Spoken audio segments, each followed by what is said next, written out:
This is Talking Hardcore, the podcast for people who love hardcore history. You study history because it allows us to understand the present and prepare for the future. I'm not trolling. And I love it. I'm just pointing out where they're wrong. The Talking Hardcore podcast is presented by Ace Industrial Solutions. Are you in need of skilled trade professionals for your next project? Look no further. Hi, everybody. Today is we have a special guest on Talking Hardcore. We have Randall Williams, Dr. Randall Williams from the MeatEater. He's on the MeatEater podcast regularly. He's on the MeatEater Trivia regularly. And more importantly, today, he's joining us to talk about the book, The Long Hunters, which he co-wrote. And go ahead and say hi, Matt and Scott. Scott's got his daughter today, so sorry about that. Howdy, folks. His wife's at work. We didn't even make it 30 seconds. He's all worried. I'm like, it'll be fine. We didn't even make it 30 seconds. That's great. We're good. No, we're good. Hey, it's fine. We're not saving lives here. This is not surgery. We're not saving lives. It's fine. I'll warn you now. At some point, my wife's going to walk in the door, and there might be 3 barking dogs for just a split second. So, no I'll worries. forgive you that interruption if you allow me another one here in a bit. Well, thank you very much, Randall. I appreciate that.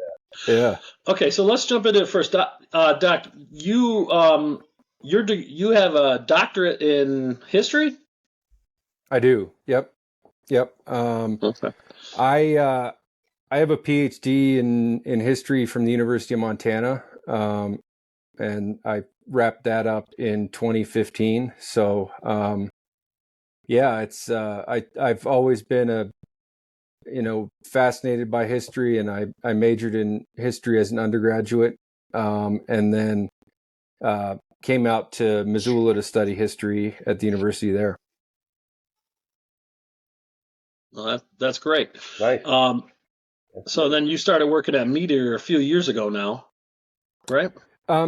Just this past year, yeah. So after I finished my degree, I worked for the Montana Historical Association for a number of years as an editor for their quarterly magazine, and then they also published some books, couple books a year. So I was working in their book and magazine program, and then was working in the conservation space. And I've known Steve Ranella for a number of years. We actually had a mutual connection through my graduate advisor, Dan Flores, who worked with Steve when he was doing his MFA in writing at the University of Montana. So Dan connected us shortly after I finished. So I've always sort of been in touch with Steve. And then last year he reached out to me. They had some, I wrote a few pieces for the kids book that they did. I wrote some profiles of like Daniel Boone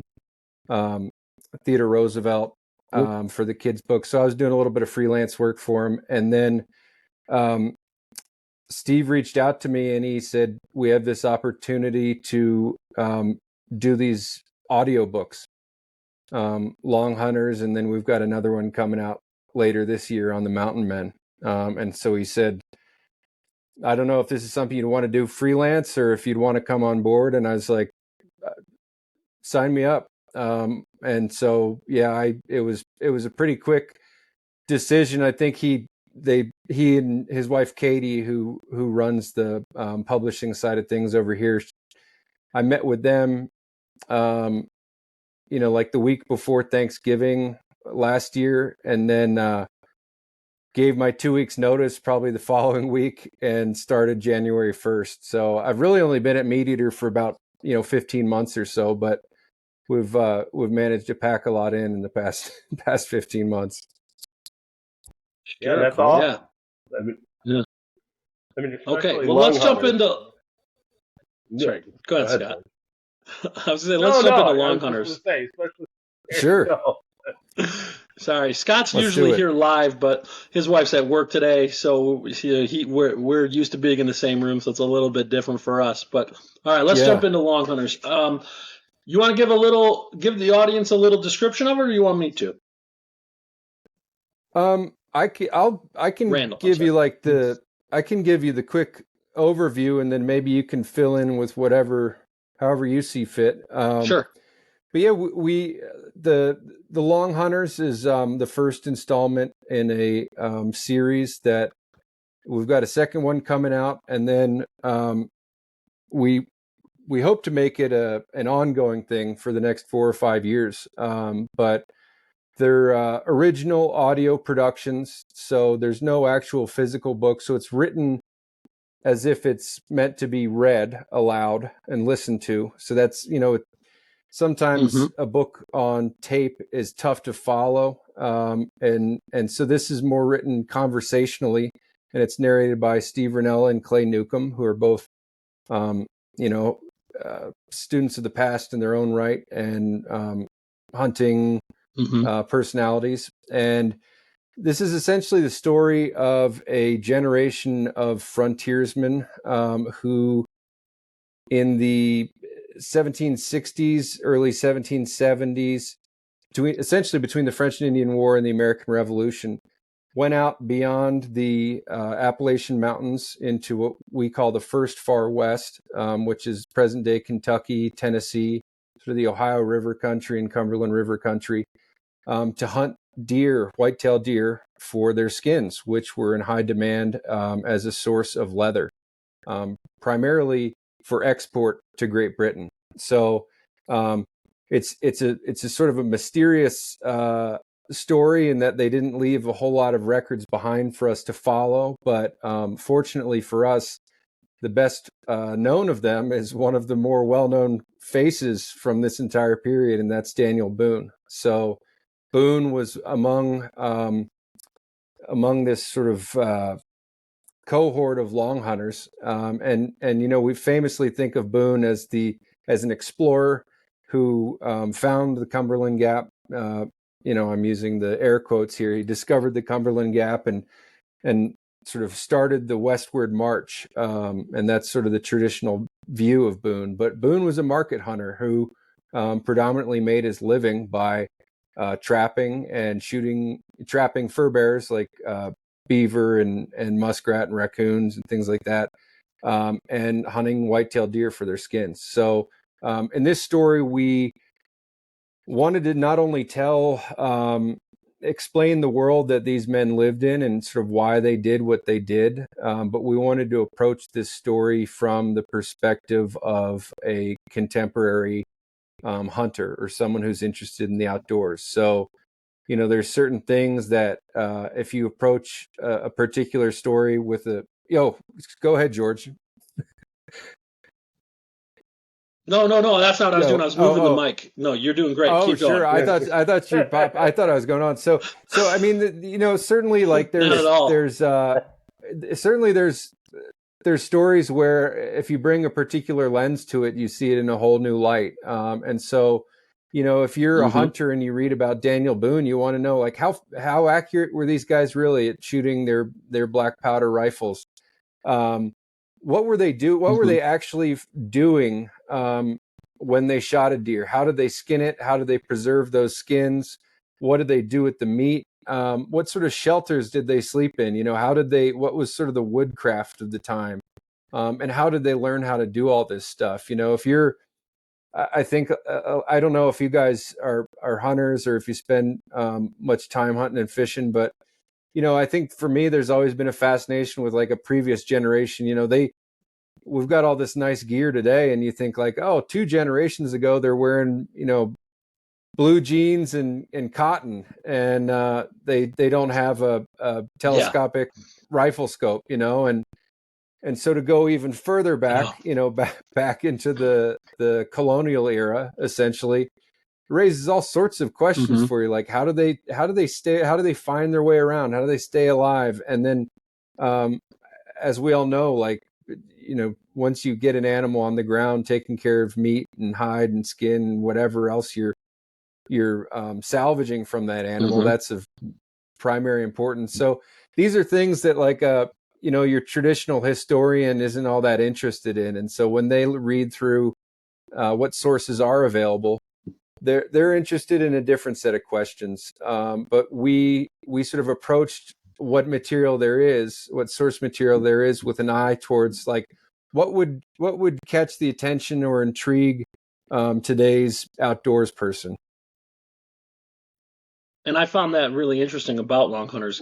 I like to hunt and fish. I'm not particularly good at it. Have 3 young girls, don't get out enough. But usually I spend a lot of time out there not getting anything. So to listen to these guys and they're out there killing 20 deers in the morning, you're like, oh shit, that would be amazing. Oh yeah. Like, wow, those are the good old days.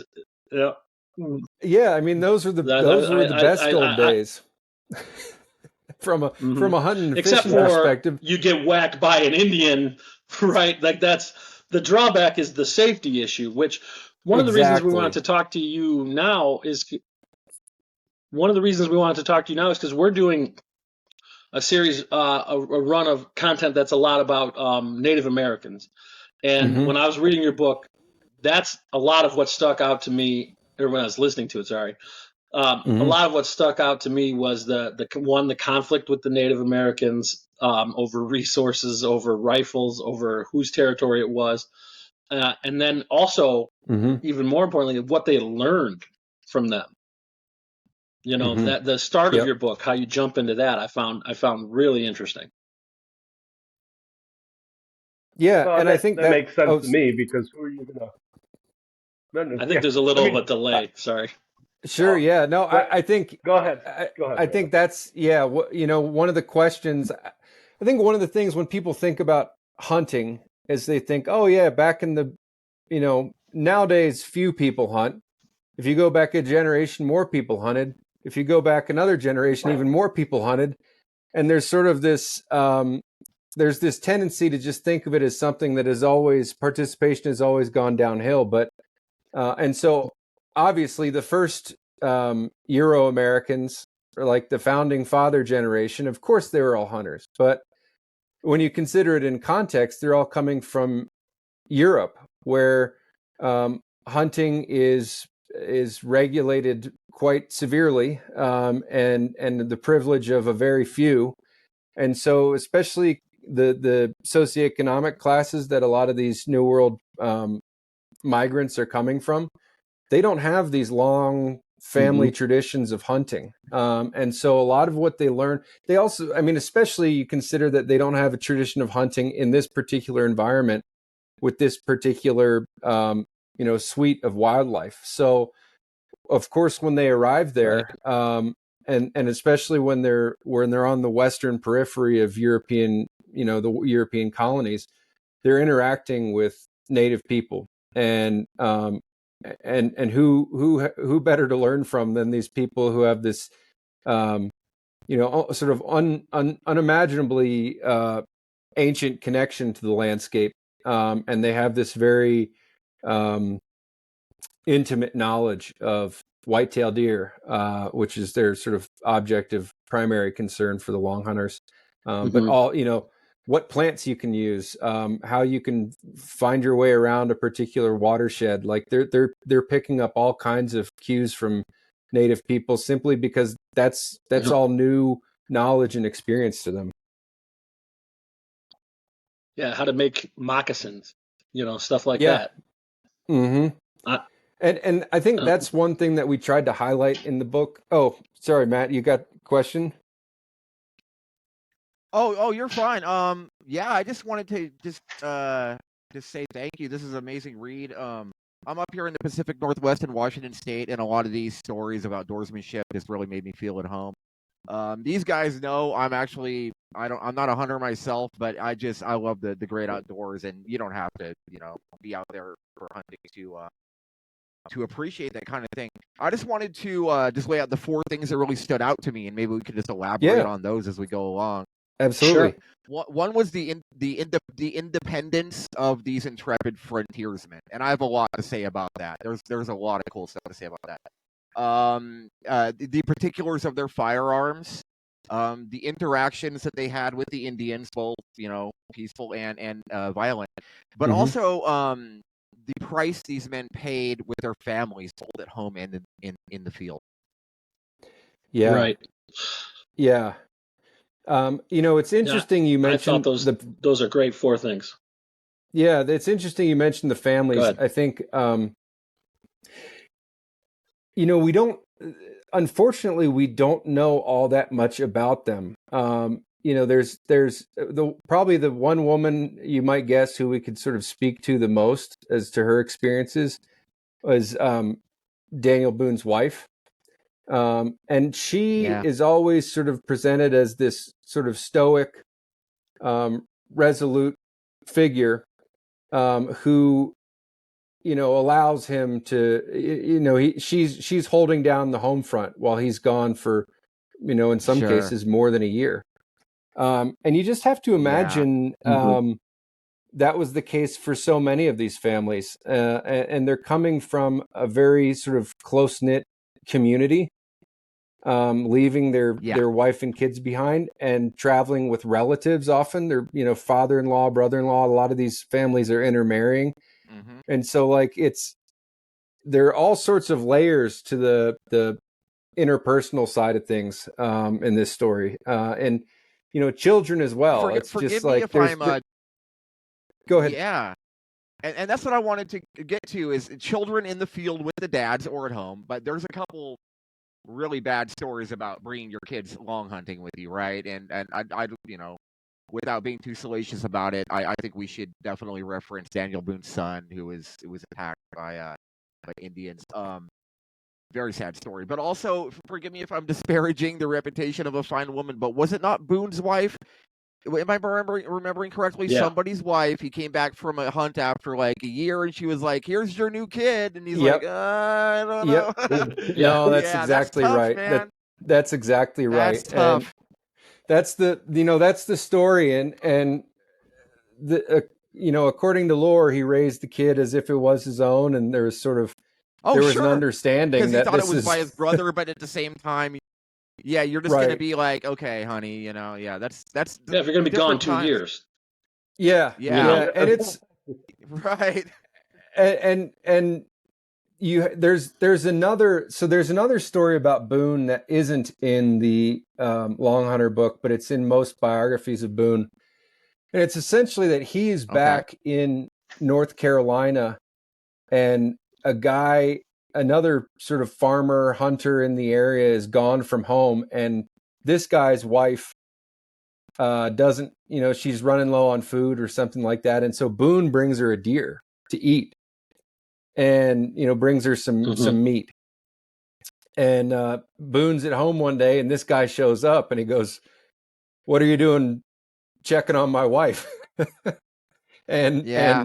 and Boone, as the story goes, Boone takes this guy out in the yard and roughs him up and says, have it your way. I wasn't doing anything wrong. I was just checking on her, and I'm not going to check on her again if that's what you want. But you have to imagine that's a pretty common dynamic, especially when you don't know if these people are ever coming back. Yep. Yeah. It's not like you're getting in-reach messages. You're not getting text messages. Exactly. Totally. I mean, he was gone almost 2 years. The long one, she's got to be thinking he's dead. I mean, 2 years? There's no way. It's a tough one. If you just disappeared right now for 2 years, your wife would have moved on. Oh yeah, I don't think it'd take that long. You'd like, no, exactly. Exactly. One of the great things in the book that I. Oh, go ahead. Go ahead, George. All right, go ahead. No. Randall, go ahead. Oh, I was just going to say, I think it's one of the funny things I like to. Funny things. I don't know if that's the right word. But one of the things that always intrigues me about the past is we take for granted how much information we have about the world around us, and I'm always just not that they would have known that there was some other way to live, right? Like that was just how you lived at that time. But I often think about all of the uncertainty, and all the unknowns that surrounded these people, even like a valley away. Trust. Yeah. And so that's trust in the sanctity of your family. You had to trust in your skills in the wild. You had to trust in the sort of clan relationships you made with your neighbors.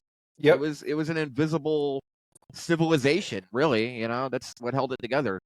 Yeah, and Well, and that's a there's no great wonder point. then Like that there was a the one of the Randall, points in the finish yours. book that I think we might have touched on a little bit, but these frontier communities in the mountains, it really was a web of people really divided or organized according to family relationships and bloodlines. It's not like you lived on XYZ road and you were a taxpayer, and like these people were out there, and sort of all your sources of identity and sort of place in the world is really rooted in people. Right. And the other thing that I thought about, as Matt was just talking about, is it's no wonder that religion was more important to them too. You're out there, like you said, relying on your family, and that's basically it. There's no police. If the Indians attack you, you better be listening like he did and sneak off as you hear him coming, or you might get kidnapped or you might get shot. It's no wonder that there was a lot higher rate of religious practice then too, right? That makes sense to me. Not just that, the amount of self-determination and just, I mean, if you want, I know you use the word grit a number of times throughout the book. I mean, just the amount of self-determination. You're right, independence. Like, when they're losing a year or two of hides, being stolen from Indians, or due to rain or whatever. I mean, that's just it's. I mean, you can look at it a couple different ways. One, that was a way for them to make money. Not everybody was living that way, but it was more like, the wild men that just didn't want to calm down and would rather be out in the woods hunting and harvesting deer. That's just what they chose as their profession. And it's interesting that, I mean, you have those people today still. I mean, you have, people going out on oil rigs, staying out there for 6 months. I mean, and those guys are pretty wild. I mean, Yeah. you have a lot of, you still have that calling in a lot of different people where, they're just not, they're just wired not different. kind of the sit around and, yeah. I mean, they're just more of explorers and adventurers, and they want to explore and enjoy life, just Yeah. the way they see fit. And I think that One thing I wanted to ask you. Sorry, we're on that delay again. Go I ahead. think Scott's point about the oil, working on an oil rig is a great one, because this is, this is one of the points we try to make in the book, is that it's certainly a way for these people to make money, especially cash, because predominantly they're sort of subsistence farmers. They're not really producing a surplus of whatever crop they have for market, but this is, killing deer and selling their hides is one way they have of earning cash. But they're not just doing this because they're desperate. There's all this evidence in the record that there is something that sort of speaks to their inner nature or calls to them. And I think when you talk about something like working on an oil rig, you can make a pile of money, but not everybody who needs a buck is going to go do that. And Right.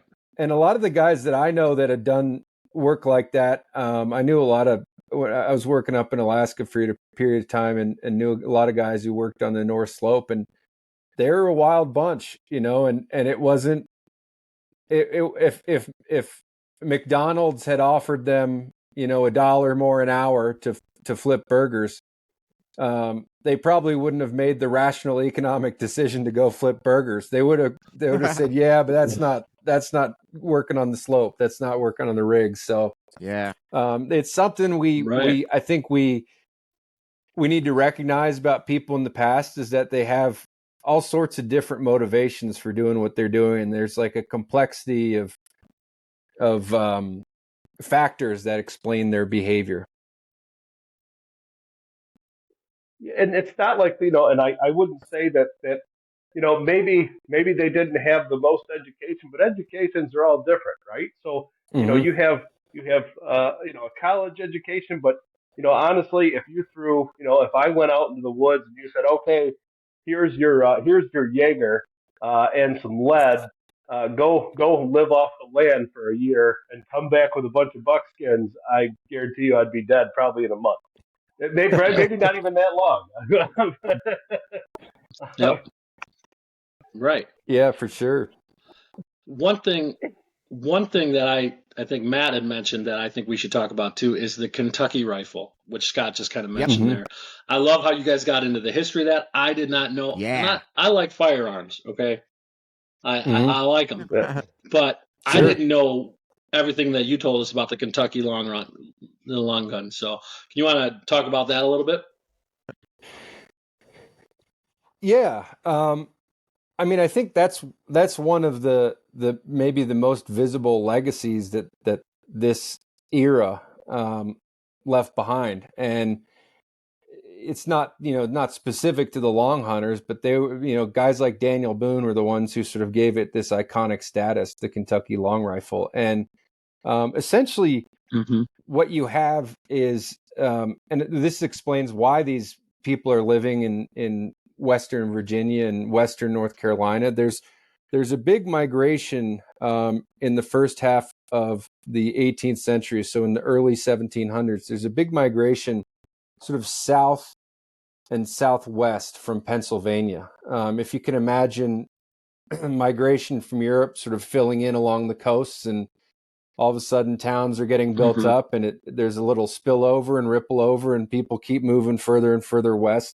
Um, there's sort of this big push of migrants down the Shenandoah Valley into Virginia, and they end up in these frontier communities like in the Yadkin Valley or the New River settlements, where a lot of these long hunters are coming from, and as part of, and it's a very specific group of people that's making this migration. They're a lot of them are German, and there's a Germans have this unique gunsmithing tradition that they bring with them to Pennsylvania, and essentially they start to modify what had been a very uh, characteristically European firearm, which is a heavy rifle, large bore, and they adapt it to the new world. And essentially, what they're doing is they're making um,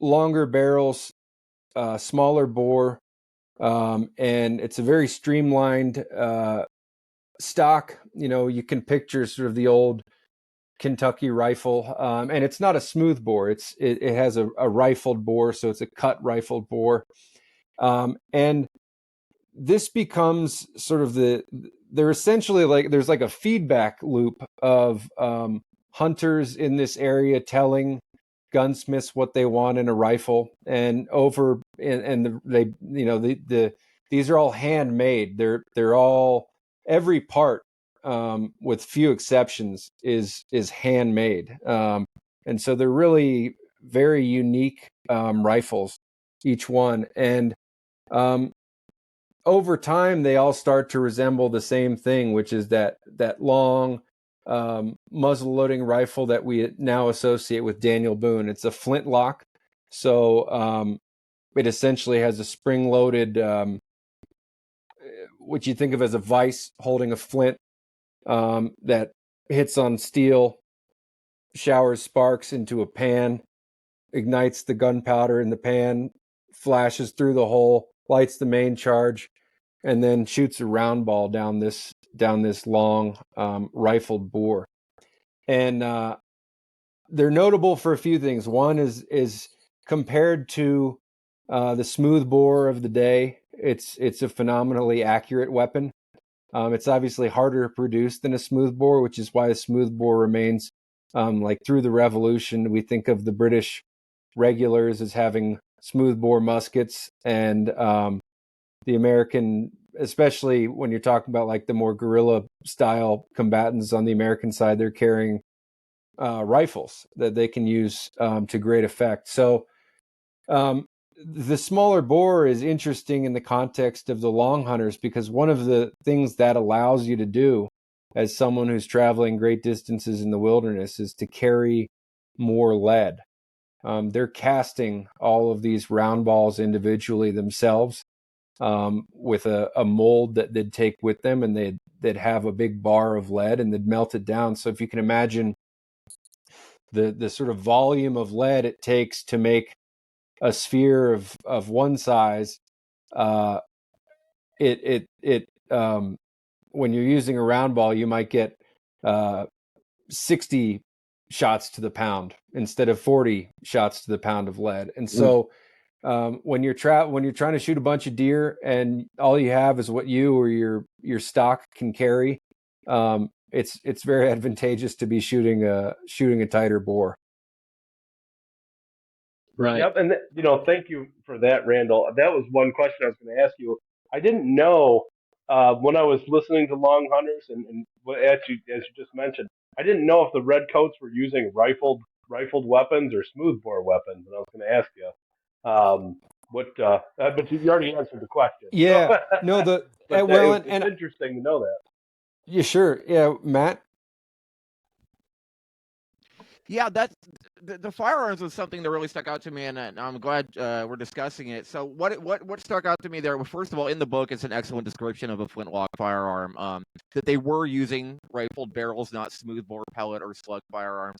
That they were 53 caliber. Is that correct?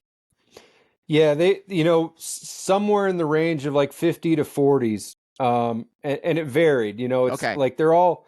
And a lot of them Okay. too, which is something that I wasn't, I'll have to admit I learned in the process of researching this, is that a lot of them have their own unique bullet mold specific to that rifle, which makes sense when you think about it, because they're handmade. A guy in a workshop is literally rifling that barrel. He's going to hammer out that barrel and then rifle it.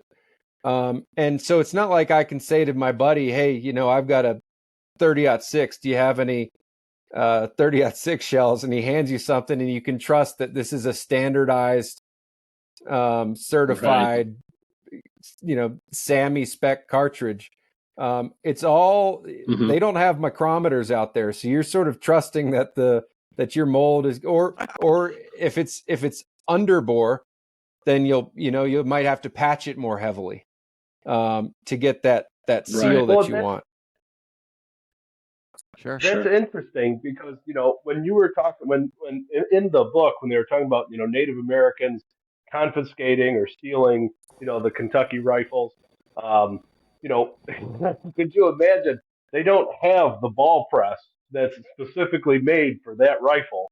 So then you're trying to shove a 56 caliber round into a 60 caliber, or I'm sorry, a 56 caliber round into a 50 caliber barrel. It's just not going to work. Did they know enough to steal the ball mold too? Yeah. And which gun did they go with?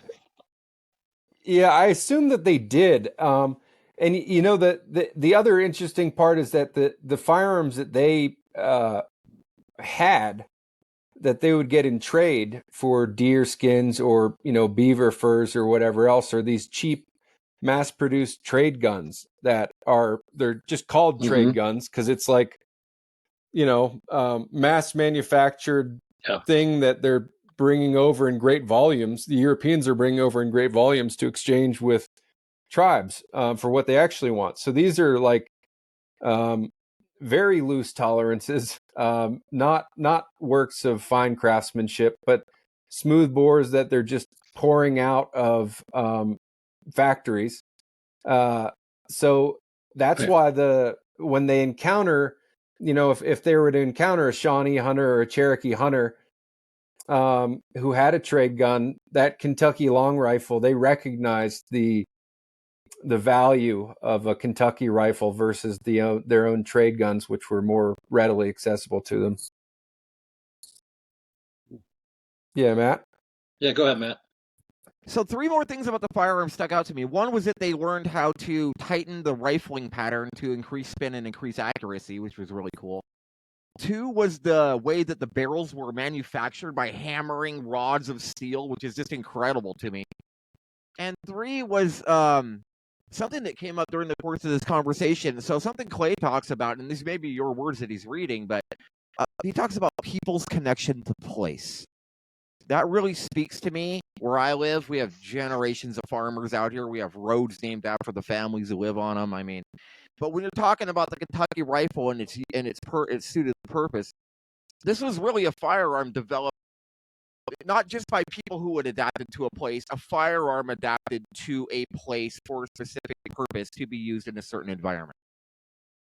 Yeah, no, that's exactly right.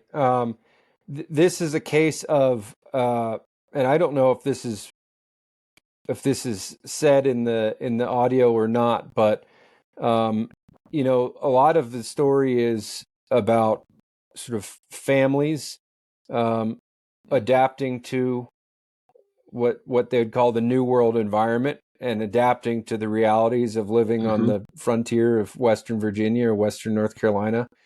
And you're exactly right. The Kentucky rifle and its success is a story of European gun making traditions. And we sort of talk a little bit about where that Jaeger, the German rifle, that's sort of the predecessor of the Kentucky long rifle, where that comes from. And that comes from, you know, the very first rifles that were manufactured in Germany. And it's combined with some traditions from France, where they developed the flintlock, and they had these sort of sleek shotguns. And you know, if you think about an old German firearm, matchlock firearm from the 1600s, they had these big wooden stocks that don't resemble in any way the stock that you'd see on a rifle today. I mean, they look very strange and archaic. But it's the melding of those two, the French and the German tradition, that produces this Jaeger. And then when the Jaeger arrives in the New World, and the gunsmiths receive feedback from hunters and woodsmen, and they adapt their designs to the needs of their clients and their customers. That's also a story of you know, an old world tradition adapting to a new environment. And yeah, it's very much really so cool. Rooted in place. As we pointed out, you know, it's often called a Kentucky rifle, but it could just as easily, and in some cases is called a Pennsylvania rifle, because this is the gun making traditions of all these Germans in Pennsylvania, especially in Lancaster. They went south, and so these, you know, all of a sudden there's like the next generation of iconic gun makers is down in North Carolina. Right. Can I? So one question that just keeps running through my mind is, how much did the average Kentucky long rifle cost? Like, just like based on like, you know, the trade guns, you talked about how cheap those were. And so these guys were presumably spending quite a bit more capital, which they had very little of, to get these much better guns. Like, do we have an idea about what they were costing? You know, I wish I had a good answer for you. I can tell you that they were not cheap. They were among the most expensive, you know, pieces of equipment that a long hunter would need. They're, you know, horses, guns, and traps, because they're trapping fur bearers in the wintertime when the deer skin isn't good. So I can't answer that with any sort of specificity, but I can say that, you know, a lot of times these guys are buying things on credit that they otherwise couldn't afford, and then coming back to the store and trading in their skins to pay for the stuff that they'd taken out there to collect the skins with in the first place. And guns were one of those sort of high dollar items that that they paid for dearly, and also, you know, tried to guard and defend dearly when they're out there. Sure. Hey, Right. can I follow up on that really quick? Sure.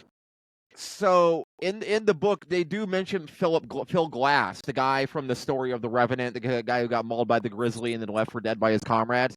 So in the movie, it's because he goes for revenge because they kill his son. In real life, that guy didn't have a son. I'm just gonna break it down. I read the book about his guy's life. He was kidnapped by pirates, became a pirate. The pirate island got raided. During his time as a pirate, he got one of the best rifles in the world at the time, right? I forget what it was called. But then he had to flee from like the British who raided the pirate island, went to the American frontier, became like a guide. And then that happened. He got mauled by a grizzly. And the story, I've heard a couple different stories where either he shot it in the heart and it took a while for it to die, and so it mauled him while that was happening, or there was one of his other guys came and shot it from the creek. But let's just go with the guy being a badass. So when they left him, they took his stuff. They took his rifle. And so very clearly it wasn't like, I'm going to come get revenge because you killed my son. It was like, hey, give me my stuff back. I want my rifle back. That was very, very important. Right. Yeah, no, he's an interesting character. So go ahead, George. No. Keep going. You're fine. Oh, I was just going to say, I mean, another aspect of that story that I think, and I think it was a Hawken rifle that he had. Okay. But one aspect of that story, and that's sort of the next, you know, great American firearm, is the Hawken rifle, which is sort of an adaptation of the Kentucky long rifle. It's shorter, and the Hawken brothers are out of St. Louis. Yep. So that's the gun that, like, the Mountain Men, that was the icon of the Mountain Men era. But one aspect of that story that I also think is relevant to this one is as you mentioned, Hugh Glass was he was like sort of on a ship in the Atlantic. And, you know, some of these, it's interesting because some of these characters, they're some of the most well-traveled people of their time. Yeah. You know, you think about how much country Daniel Boone saw in his day, or especially some of these guys that come over from Europe and then end up in they might have ended up in Philadelphia, and then they head out to the settlements, and then they head out to Kentucky. You know, Boone, it's rumored, might have even seen the Rocky Mountains, you know, before he died. He went upriver. Wow. As an old man when he was out in Missouri, and he went up on a fur trapping. So that's one of the great questions about Boone, was like, did he actually make it to the Rockies? But you talk about Hugh Glass, the guy that, you know, he was mauled in South Hugh Dakota. Glass. I said Phil. Yeah, I'm sorry, Hugh. Yeah. But right.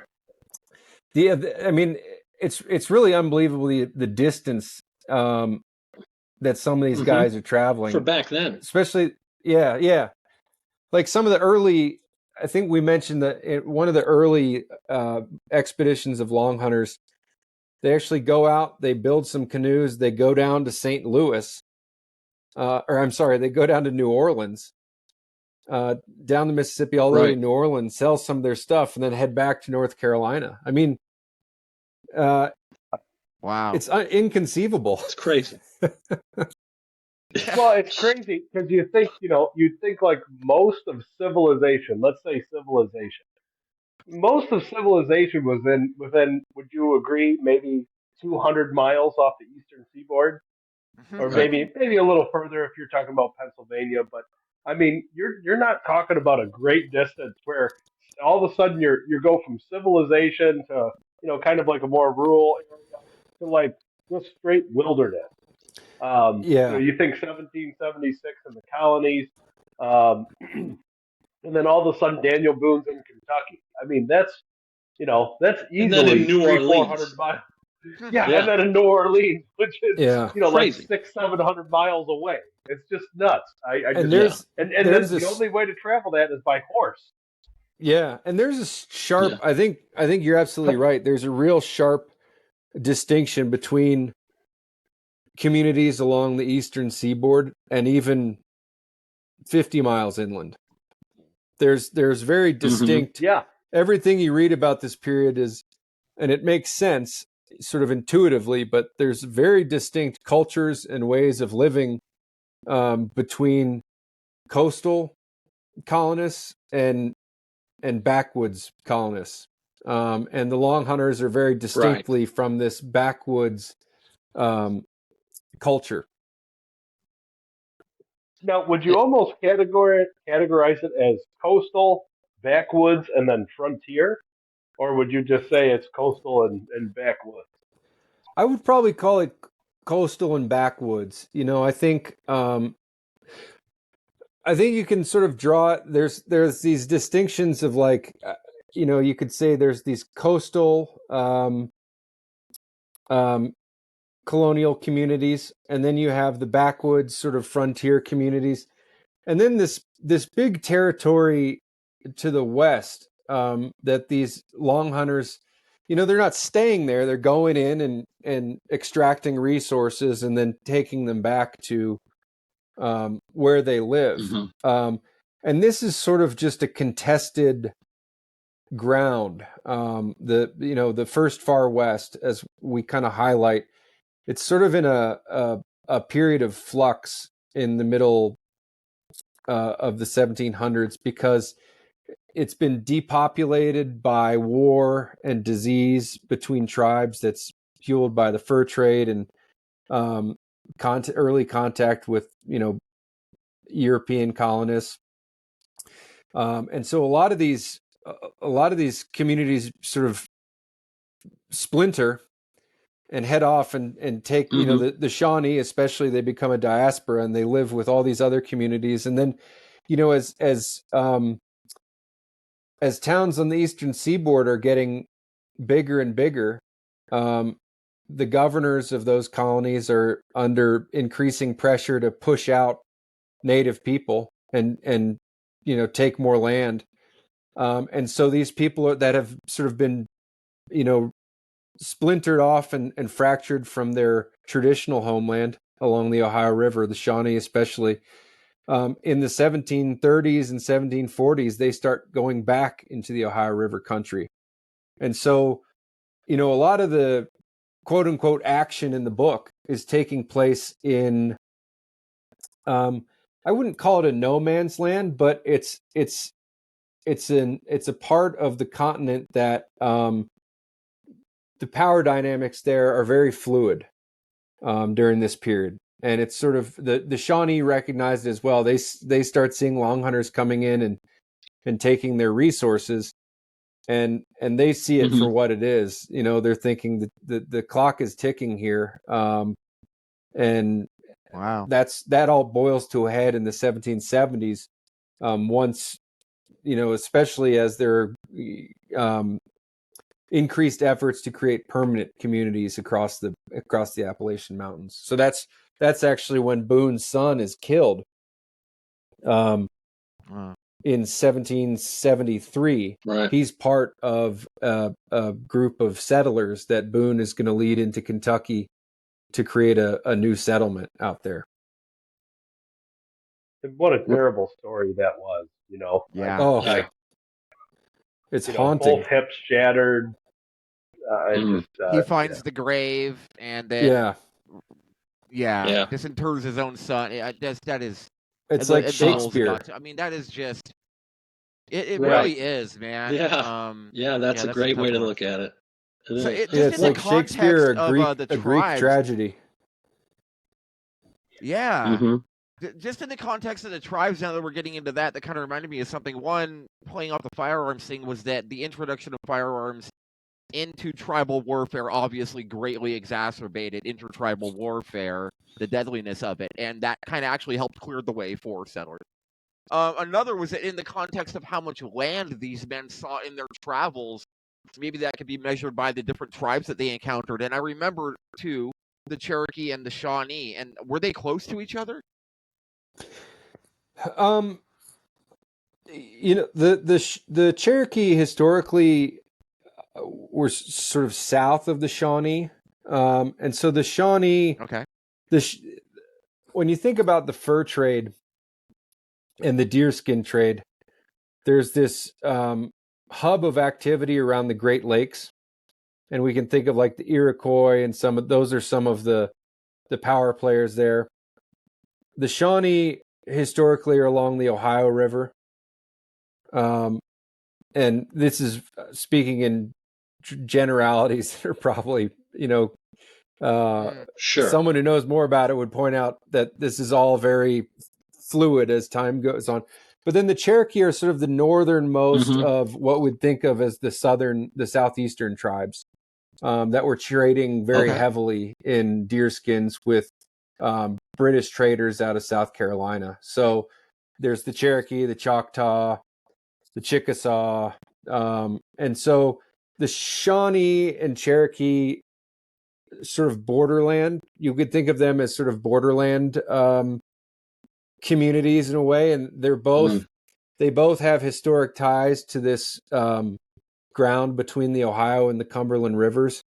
And yeah, it's interesting because you see references in some places to tension between the tribes, and I could be screwing this up, but I think they historically they had hostile relations, but they're also individuals who lived in both tribes. Like you'd find a Cherokee Right. with a group of Shawnee. So there's so much complexity when you get into Native people and tribal identities that I often feel like I'm sort of getting over my skis.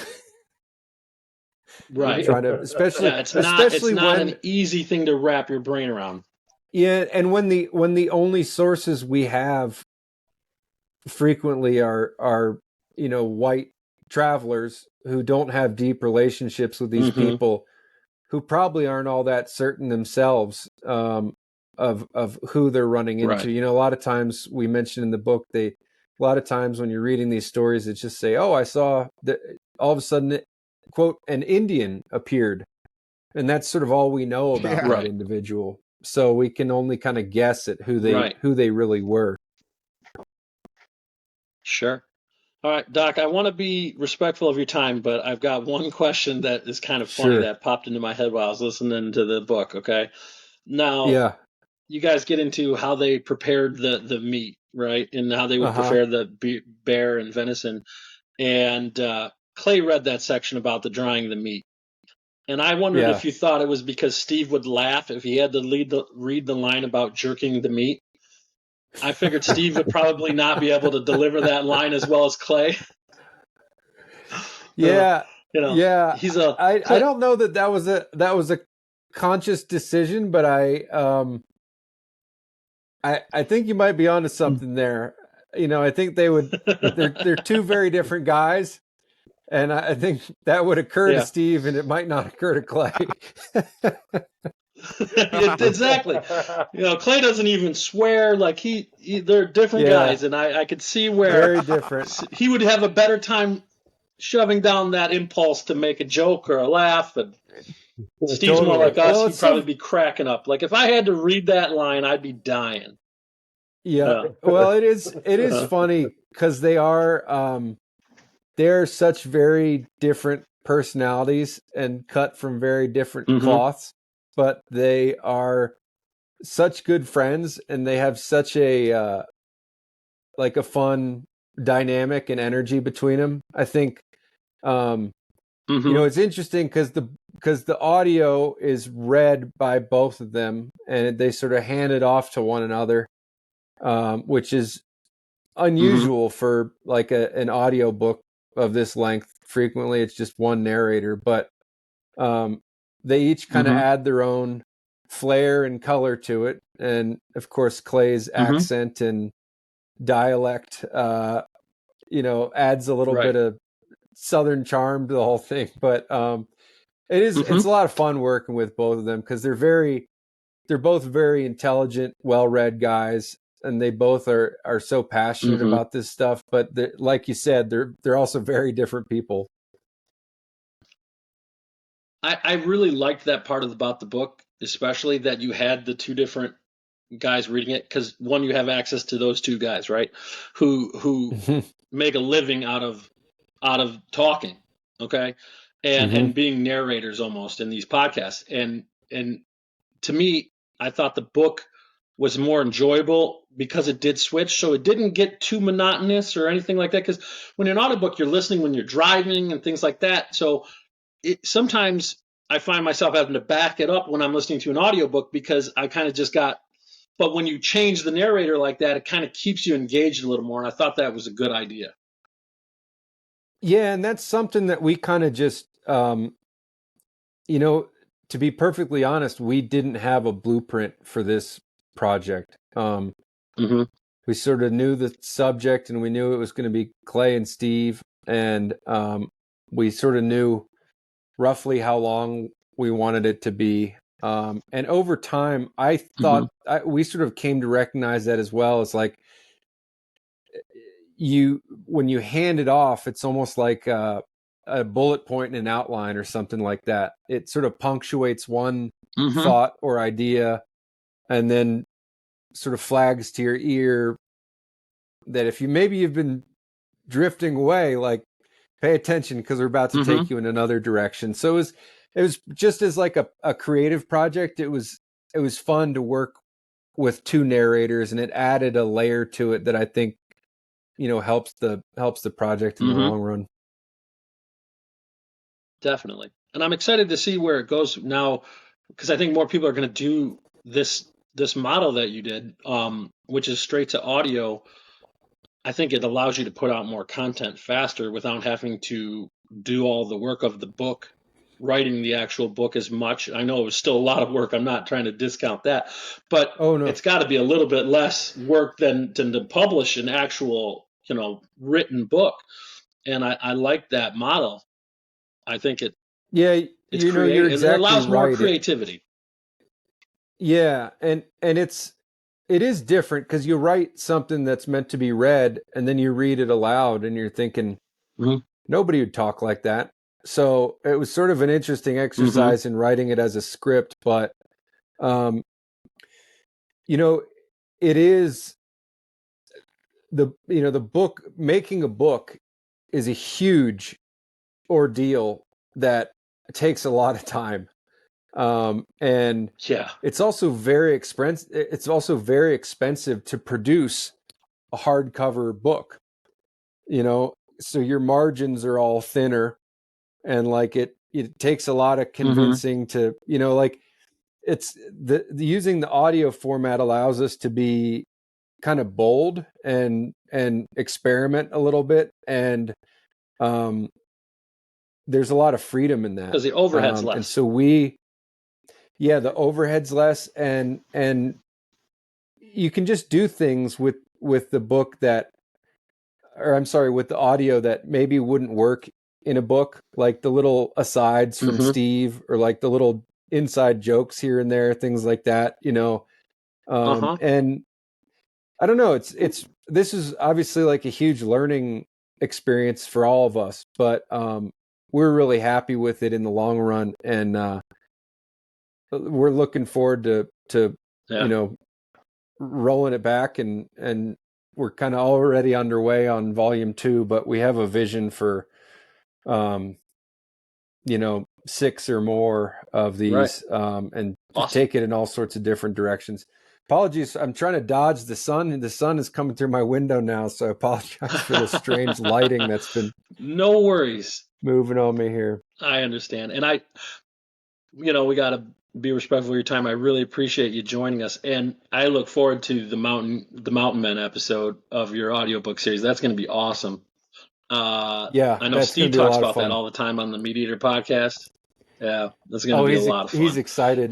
He was like, he was texting me on like Sunday night. We were watching a movie or something, and Steve's texted me photos of book that he's reading, and he's like, this guy's description of moving all these horses is amazing. We need to use this. So Steve is all fired up, and he's like reading heavily, and it's it's fun to have that. We're both reading and flagging things for one another, and we're ready to sink our teeth into it. But he's obviously a busy guy, so we're going to get really rolling here in about a month or so.